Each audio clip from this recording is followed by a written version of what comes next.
Għal eluf ta' snin pajjiżna għex fid-delta potenzi barranin li ħakmuh, daqqa b'mod ibes u daqqa b'mod inqas ibes, iżda effettivament id-destin qatt ma kien fidejn il-matin. Sama fl-1964 ksibna l-indipendenza.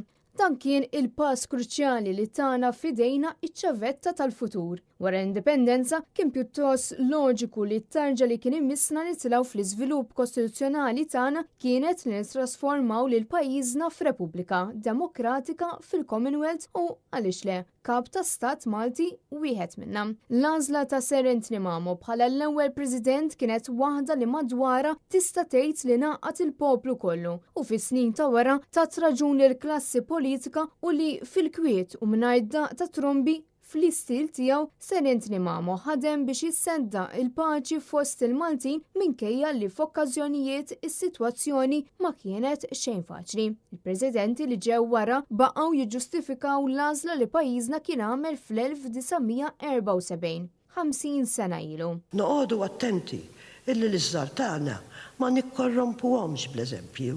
Messaġġ b'saħħtu li twassal mill-President ta' Malta Miriam Spiteri de Bono fid-diskors tagħha f'Jum ir-Repubblika, diskors li għalih attendew l-ogħla awtoritajiet tal-pajjiż fosthom il-kap tal-Partit Nazzjonalista Bernard Grech akkumpanjat mis-Sinjura tiegħu Mary Grech, Presidenti Emeriti tar-Repubblika, il-Prim Ministru Roberta Bela kif ukoll deputati miż-żewġ naħat tal-Kamra. Fid-diskors tagħha l-President ta' Malta appellat biex il-membri parlamentari imexxu lil pajjiżna bl-eżempju.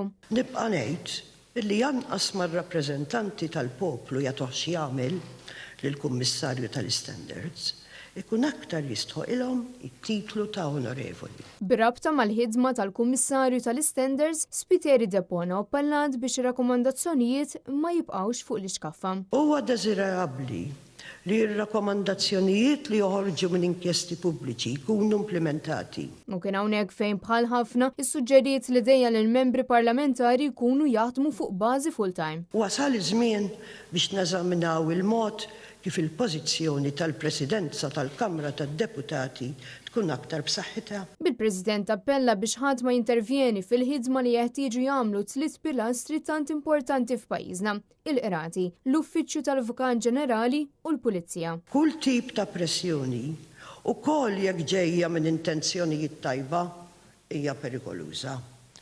Anke l-intenzjonijiet tajba kultant jitfawna fl-infern. U fuq livell lokali, il-President ta' Malta kritikat il-fatt li l-Kunsilli Lokali ittieħdilhom sew il-poter sabiex jaħdmu favur iċ-ċittadini fil-bliet u rħula tagħna. Qegħdin naraw illi l-Kunsilli Lokali nipprovdulhom l-għodda u l-finanzi neċessarji sabiex ikollhom rwol aktar effettiv fil-komunità. Jum ir-Repubblika beda bil-parata mis-soldati tal-Forzi Armati ta' Malta fit-triq ir-Repubblika mal-wasla tagħhom fi Pjazza San George. Is-soldati kienu spezzjonati mill-President ta' Malta u ndaq l-innu Malti.